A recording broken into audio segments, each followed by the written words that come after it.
So you may have heard of a DSCR loan. What the heck is that? The DSCR loan is a debt service coverage ratio loan.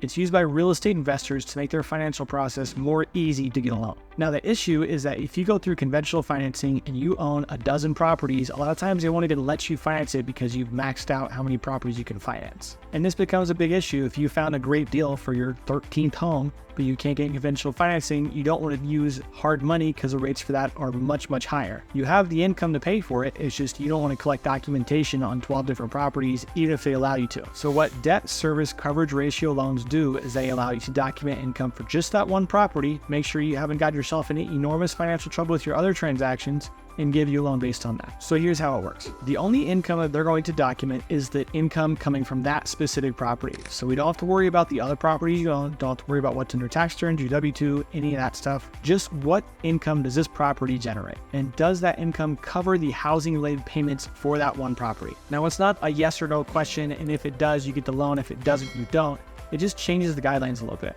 So if the rents are very close to the housing payment, but they're not exactly quite there, the parameters are just a little bit different. You might get a slightly different rate. You might have to put slightly more down. You might need to prove reserve, something like that, but you can still get a DSCR loan. And this is exactly where the ratio of the DSCR comes into play. So what is the ratio? So let's give an easy example. Say you bought a house and the housing payments, including taxes, insurance, everything, was $100. Now, if the rents were also $100, your ratio would be 1-to-1. Now, for those mathematicians out there, it's also considered 100%. But let's say the rents didn't quite cover the $100 housing payment. Say you only got $80 a month. That would be a 0.8 DSCR ratio. Now, of course, you do get benefits if your rents are higher than the housing payment. If you're getting $120 when the housing payment is only $100, your DSCR ratio would be 1.2. Therefore, you get better rates, better guidelines. So the pros for a program like this is that it's great for seasoned investors. It's much easier to get your loan approved. You don't have to collect nearly as much documentation. And I know if you own multiple investment properties, it can be very cumbersome to collect documentation for all those.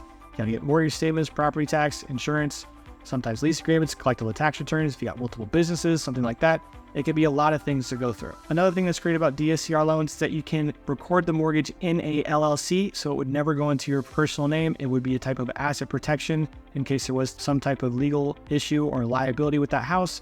You'd be able to protect yourself through the LLC. Now, the cons with DSCR is that they are higher rates than conventional rates, and sometimes they do come with higher costs. But overall, they are really good products for seasoned investors, especially for those with multiple properties. So is a DSCR loan right for you? 1, it's gotta be an investment property. 2, you have to not want to collect all the documentation. If you don't mind the documentation, go through that, go through conventional financing, you get better rates, better pricing, better guidelines, and you can go through that way. A lot of documentation to collect and you don't want to go through it, you need to move quickly on this deal, then a DSCR loan might be great. And again, remember, you don't have to necessarily cover the rents with the mortgage payment, you just have to be close, and depending on the ratio of your rents to housing payment, that's going to determine your guidelines, how much you have to put down, how much reserves you need. And if you have any questions specifically on DSCR loans or you have a specific scenario, feel free to comment below or leave me a message. We can get it handled for you.